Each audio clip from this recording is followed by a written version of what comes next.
ഉയിർപ്പിൻ്റെ ദിനമാണെന്ന് നമ്മുടെ പ്രേക്ഷകരായ പ്രിയപ്പെട്ട ക്രൈസ്തവ സഹോദരങ്ങൾക്ക് ABC മലയാളത്തിൻ്റെ ഹൃദയം നിറഞ്ഞ ഈസ്റ്റർ ആശംസകൾ. ഏതായാലും എനിക്ക് വലിയ ഇഷ്ടമുള്ളൊരു ദിവസമാണ് ഈസ്റ്റർ. കാരണം യേശുദേവനെ കുറിച്ച് പറയുമ്പോൾ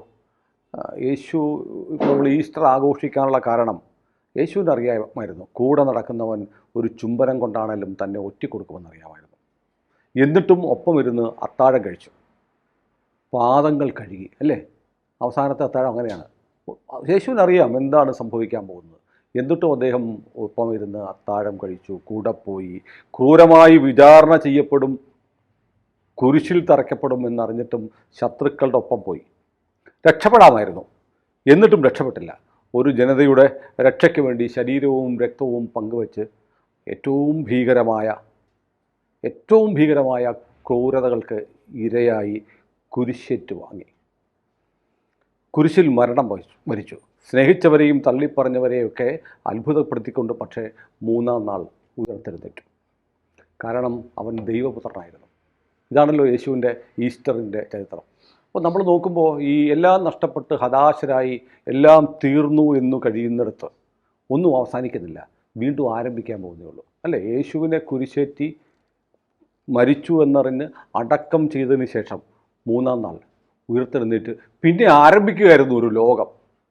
ആ ലോകമാണ് നമ്മളിന്ന് കാണുന്ന ലോകം. അപ്പോൾ ലോകത്തിന് ക്രൈസ്തവ സമൂഹം നൽകിയ സംഭാവനകൾ അങ്ങനെ തള്ളിക്കളയാൻ പറ്റില്ല. നമ്മുടെ കേരളത്തിലെ കാര്യമാണെങ്കിൽ പോലും കേരളത്തിൻ്റെ വിദ്യാഭ്യാസ പുരോഗതി അടക്കമുള്ള കാര്യങ്ങളിൽ ആരോഗ്യം പിന്നെ വാക്സിനേഷനൊക്കെ തിരുവിതാംകൂർ രാജാക്കന്മാർ ആരംഭിച്ച്, രാജാക്കന്മാരുടെ കാലം മുതൽ തന്നെ ആരോഗ്യരംഗത്തുണ്ടായിരുന്ന ഒരു ദീർഘവീക്ഷണം ഉണ്ടായിരുന്നു. എന്നാൽ പോലും സമഗ്രമായുള്ള പുരോഗതിക്ക് ബ്രിട്ടീഷുകാരുൾപ്പെടെ ഒരുപാട് സംഭാവന നൽകിയിട്ടുണ്ട്. ബ്രിട്ടീഷുകാർ റെയിൽ കൊണ്ടുവന്നപ്പോൾ നിലമ്പൂരിലേക്ക് തീവണ്ടിപ്പാതയുണ്ട്. നിലമ്പൂരിലേക്കുള്ള തീവണ്ടിപ്പാത ബ്രിട്ടീഷുകാർക്ക് തേക്ക് വെട്ടി കടത്തിക്കൊണ്ടു പോകാനാണെങ്കിലും ജനങ്ങൾക്ക് ഒരുപാട് ഉപകാരപ്പെട്ടു. ബ്രിട്ടീഷുകാർക്ക് ഗുമസ്തന്മാരെ കിട്ടാൻ വേണ്ടിയിട്ടാണ് ഇവിടെ ഇംഗ്ലീഷ് വിദ്യാഭ്യാസം നടപ്പാക്കിയത് എന്ന് പറയുന്നവരുണ്ട്. ആയിരിക്കാം. പക്ഷേ അതിലൂടെ നമ്മുടെ ജനത ഒരുപാട് ശാക്തീകരിക്കപ്പെട്ടിട്ടുണ്ട്. അപ്പോൾ ക്രൈസ്തവ വിശ്വാസം, ക്രൈസ്തവ സഭയുടെ പ്രവർത്തനങ്ങൾ, മതപരിവർത്തനം പോലെയുള്ള ആക്ഷേപങ്ങൾ വന്നിട്ടുണ്ടെങ്കിൽ പോലും സമൂഹത്തെ ആധുനികവൽക്കരിക്കുന്നതിലും പുരോഗമനത്തിൻ്റെ പാതയിലേക്ക് നയിക്കുന്നതിനും വലിയ പങ്ക് വഹിച്ചിട്ടുണ്ട്. പക്ഷേ ലോകത്തെമ്പാടും ക്രിസ്തീയത അല്ലെങ്കിൽ ക്രൈസ്തവ സഭ ഒരു വല്ലാത്ത പ്രതിസന്ധിയെ നേരിടുന്ന കാലം കൂടിയാണ്.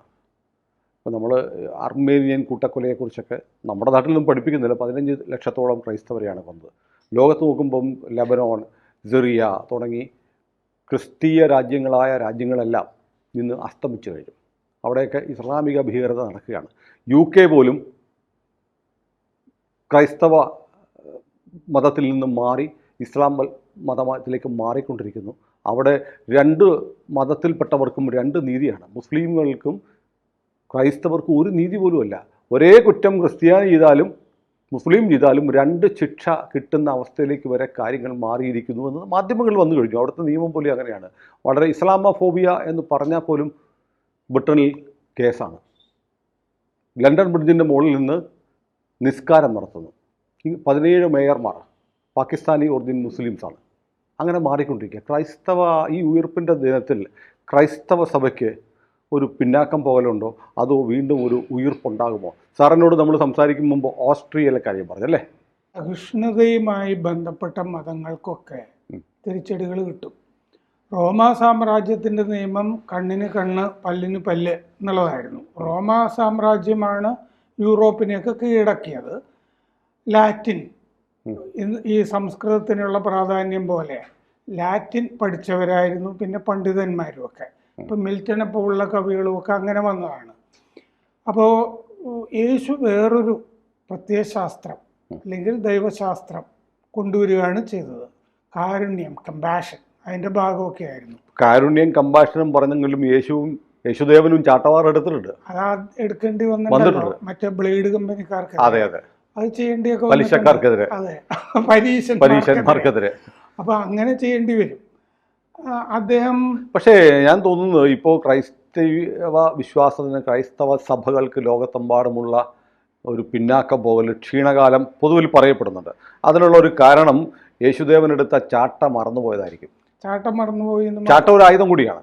അദ്ദേഹത്തിൻ്റെ ഞാൻ ചില സമയത്ത് ഈ യേശു മറ്റേ കവളും കാണിച്ചു കൊടുക്കുക എന്നുള്ള കാരുണ്യമാണ് എന്നുള്ള പ്രസ്താവനകൾ എൻ്റെ ക്രൈസ്തവ സുഹൃത്തുക്കൾ പറയുമ്പോൾ ഞാൻ അവരെ ചൊടിപ്പിക്കാൻ വേറൊരു വാചകം പറയാറുണ്ട്. ലൂക്കോസ് 22:36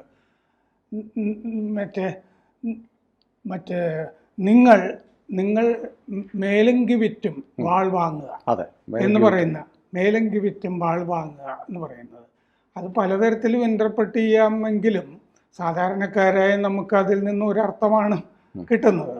പോരാടേണ്ട സമയത്ത് അത് അവസാന കാലത്താണ് അദ്ദേഹം പറയുന്നത്. വാള് മറന്നുപോയ എല്ലാ സമുദായങ്ങളും എല്ലാ സമൂഹങ്ങളും നശിച്ചു പോയിട്ടുണ്ട്. ബുദ്ധമതത്തിന്റെ കാര്യം മാത്രം എടുത്താൽ അശോകൻ കലിംഗ യുദ്ധത്തിന് ശേഷം വാള് താഴെ വെച്ചു, ഇന്ത്യയിൽ നിന്ന് തുടച്ചു നീക്കപ്പെട്ടു. ഞാനീ പറഞ്ഞ വാചകം ഉണ്ടല്ലോ, മേലങ്കി വിറ്റും വാൾ വാങ്ങുക എന്നുള്ളത്, അത് വിമോചന സമരകാലത്ത് ദീപികയുടെ മുഖപ്രസംഗത്തിലുണ്ടായിരുന്നു ഈ വാചകം. സമയം വരുമ്പോഴൊക്കെ ഓർക്കുന്നത് നല്ലതാണ്. ഇപ്പോൾ ഓസ്ട്രിയയുടെ കാര്യം പറഞ്ഞല്ലോ, ഓസ്ട്രിയയിൽ സ്കൂളുകളിൽ ഇപ്പോൾ കണക്ക് നോക്കിയപ്പോൾ ക്രിസ്ത്യാനികളെക്കാൾ മുസ്ലിം കുട്ടികളുടെ എണ്ണമാണ് കൂടുതൽ. അതാണ് ഈ ഈസ്റ്ററിന് തൊട്ടു മുമ്പ് വന്ന ഒരു ക്രൈസ്തവരെ സംബന്ധിച്ച് നടുക്കുന്നൊരു വാർത്ത. പ്രാഥമിക വിദ്യാലയങ്ങളിൽ മുസ്ലിം കുട്ടികളുടെ എണ്ണം 41.2%, ക്രിസ്ത്യൻ കുട്ടികൾ 34.5%. ഡെമോഗ്രഫി മാറിപ്പോയി ഓസ്ട്രിയയുടെ. യൂറോപ്പിലെ പല രാജ്യങ്ങൾക്കും ഈ ഭീഷണി ഉണ്ട്.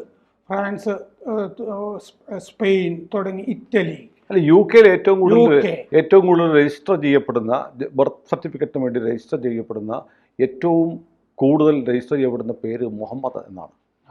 എന്ന് പറഞ്ഞാൽ ഏറ്റവും കൂടുതൽ കുട്ടികൾ ജനിക്കുന്നത് ആരാണ്? അതാണ്. അപ്പോൾ ഓസ്ട്രിയയിൽ ഇപ്പോൾ വലിയ പ്രതിഷേധം, ക്ഷോഭം ഒക്കെയാണ്.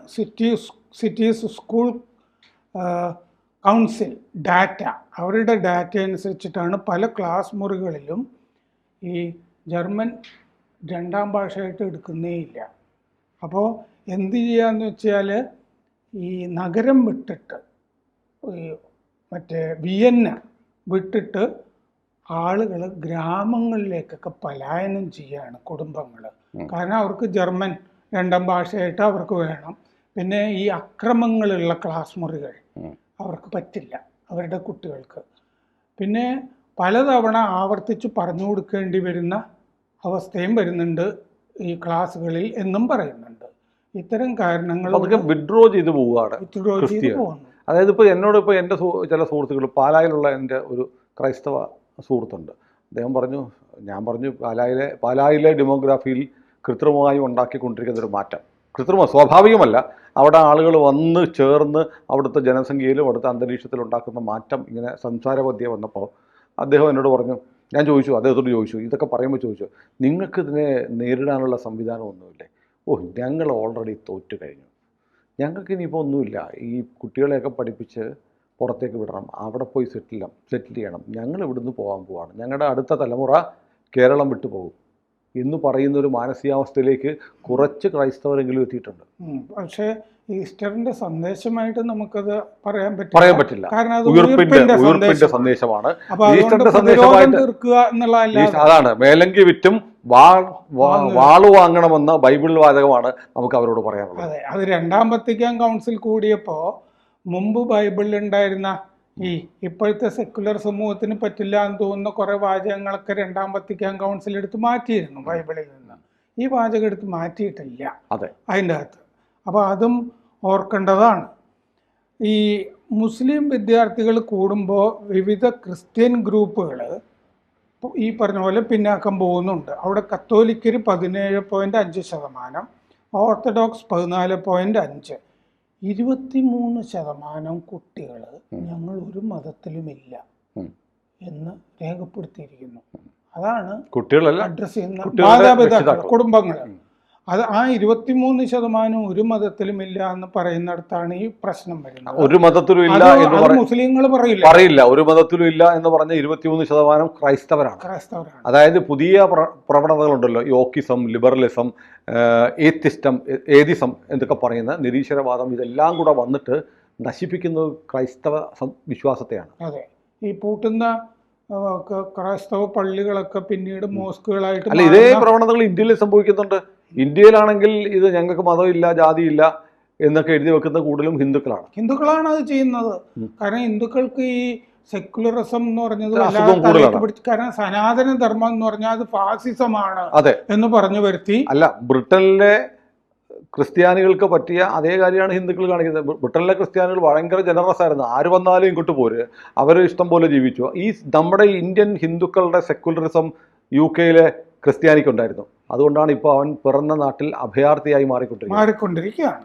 അത് തന്നെ ഓസ്ട്രേലിയയിൽ സംഭവിക്കുന്നത്. അതെ, സ്ത്രീ വിരുദ്ധ, ന്യൂനപക്ഷ വിരുദ്ധ, ജനാധിപത്യ വിരുദ്ധ, രാജ്യവിരുദ്ധ, മതമൗലിക വ്യാഖ്യാനങ്ങളുള്ള മതപാഠങ്ങൾ വെച്ച് വിയന്നയിൽ ഇനി ജീവിതം പറ്റില്ല എന്ന് ഈ ബെറ്റീന എംബർഗ് സിറ്റി വിദ്യാഭ്യാസ കൗൺസിലർ പൊതുവായി ഇങ്ങനെ പറഞ്ഞതായിട്ട് ഡർ സ്റ്റാൻഡേർഡ് പ്രസിദ്ധീകരിച്ച റിപ്പോർട്ടിലുണ്ട്.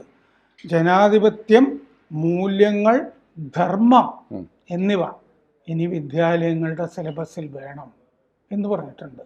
ഈ ധർമ്മം എന്ന് പറഞ്ഞത് വേണം എന്ന് പറഞ്ഞ ഭാഗം എനിക്ക് വളരെ ഇഷ്ടപ്പെട്ടു. കാരണം അതുമൊക്കെ അവർ പഠിച്ച് വരേണ്ടതാണ് ഈ യൂറോപ്യൻ രാജ്യങ്ങൾ.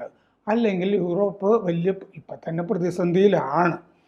അപ്പോൾ ഇത് ദേശീയ കരിക്കുലത്തിൻ്റെ ഭാഗമാക്കുമെന്ന് വിദ്യാഭ്യാസ മന്ത്രി ക്രിസ്റ്റോഫ് വിഡേക്കർ പറഞ്ഞിട്ടുണ്ട്. ഈ ജനാധിപത്യം, മൂല്യങ്ങൾ എന്ന് പറഞ്ഞാൽ സനാതന മൂല്യങ്ങളാണല്ലോ ഉദ്ദേശിക്കുന്നത്, ധർമ്മം, അത് കരിക്കുലത്തിൻ്റെ ഭാഗമാക്കുമെന്ന് പറഞ്ഞിട്ടുണ്ട്. ഓസ്ട്രേലിയയിലെ വലിയ പ്രതിപക്ഷ പാർട്ടി ഫ്രീഡം പാർട്ടി അവർ ഉത്കണ്ഠ രേഖപ്പെടുത്തിയിട്ടുണ്ട്. 41.2% എന്ന് പറയുന്നത് ന്യൂനപക്ഷമല്ല, മുസ്ലിങ്ങൾ ന്യൂനപക്ഷമല്ല, അതൊരു പുത്തൻ ഭൂരിപക്ഷമായി എന്ന് പറഞ്ഞിട്ടുണ്ട്. ന്യൂനപക്ഷം എന്ന് പേരുള്ള ഭൂരിപക്ഷം ആണ്. എന്നിട്ട് മൈനോറിറ്റി റൈറ്റ്സ് എന്ന് അവകാശപ്പെടുകയും ചെയ്തും ഭൂരിപക്ഷമാവുകയും ചെയ്യും. ഇത് കുടിയേറ്റമല്ല. ഇനി നമുക്ക് ആകെ ചെയ്യാവുന്നത് പലായനമാണ്. വിയന്ന കരയുകയാണ്. നമുക്കിനി പറ്റുന്നത് പലായനമാണ് എന്ന് പറഞ്ഞിട്ടുണ്ട്. എന്നിട്ട് നേരത്തെ പറഞ്ഞ വാചകം അവിടുത്തെ ഈ ഫ്രീഡം പാർട്ടിയുടെ പോളിസി സ്പോക്സ് പേഴ്സൺ നയ വക്താവ് ഹാനസ് അമേസ്ബോർ പറഞ്ഞു, ഓസ്ട്രിയക്കാർ സ്വന്തം രാജ്യത്ത് അഭയാർത്ഥികളായി എന്ന് പറഞ്ഞു. അപ്പോൾ ക്ലാസ് മുറികളിൽ പ്രശ്നങ്ങൾ ഒരുപാടുണ്ടെന്ന് മാതാപിതാക്കളും വിദ്യാഭ്യാസ വിദഗ്ധരും പറഞ്ഞിട്ടുണ്ട്. അപ്പോൾ അതുകൊണ്ട് അന്തരീക്ഷം വളരെ മോശമാണ്. ക്ലാസ് മുറികളിൽ ഒരേ വാചകം തന്നെ മനസ്സിലാകാൻ 10-12 തവണ ആവർത്തിക്കേണ്ടി വരുന്നു. കാരണം എന്താണെന്ന് വെച്ച് കഴിഞ്ഞാൽ ഇസ്ലാമിക ചട്ടക്കൂടിൽ വളർന്നു വരുന്നവർക്ക് വേറെ കാര്യങ്ങൾ പറയുമ്പോൾ മനസ്സിലാകുന്നില്ല. കാരണം കുറേയും കൂടി ഓപ്പൺ ആയിട്ടുള്ള കാര്യങ്ങളാണല്ലോ പറഞ്ഞുകൊണ്ട്. അല്ല, അവിടെ ഇപ്പോഴും മഴ പെയ്യിക്കുന്നത് അള്ളാഹുവാണെന്നും ഭൂമി പരന്നതാണെന്നും അല്ല പഠിച്ചുകൊണ്ടിരിക്കുന്നത്. അത് മദ്രസയിലൂടെ പഠിപ്പിച്ച് വന്നിട്ടിരിക്കുന്ന കുട്ടികൾക്ക് പുതിയ കാര്യം, ശാസ്ത്രീയമായ കാര്യം പറയുമ്പോൾ ഒരു കോൺഫ്ലിക്റ്റ് ഉണ്ടാവും. അങ്ങനെ ചോദിക്കുകയും ചെയ്യും. പിന്നെ അതിന് ഉത്തരം പറയാൻ പറ്റില്ലല്ലോ. അസംബന്ധത്തിന് എന്ത് ഉത്തരം പറഞ്ഞാണ് ന്യായീകരിക്കാൻ പറ്റുക? അപ്പോൾ അതുകൊണ്ട് ഈ ലിവിങ് ഇൻ എ ഡെമോക്രസി എന്ന വിഷയം കൂടി സ്കൂൾ സിലബസിൻ്റെ ഭാഗമാക്കാൻ അവർ ഉദ്ദേശിക്കുന്നുണ്ട്. ഒരു ജനാധിപത്യത്തിൽ എങ്ങനെ ജീവിക്കാം എന്നൊരു പേപ്പർ സ്കൂളിൽ ഇൻട്രൊഡ്യൂസ് ചെയ്യാൻ ഉദ്ദേശിക്കുന്നുണ്ട്.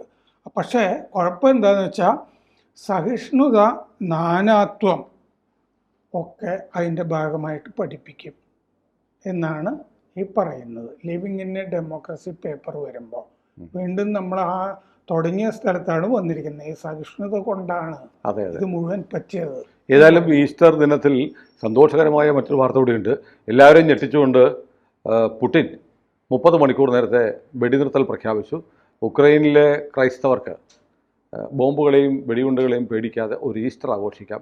ആ വെടിനിർത്തൽ ശാശ്വതമാവട്ടെ എന്ന് നമുക്ക് പ്രാർത്ഥിക്കാം. ഏതായാലും എല്ലാവർക്കും ഒരിക്കൽ കൂടി ഹൃദയം നിറഞ്ഞ ഈസ്റ്റർ ആശംസകൾ. മേലങ്കി വിറ്റും മാള് വാങ്ങണം എന്ന് കർത്താവാണ് പറഞ്ഞത്.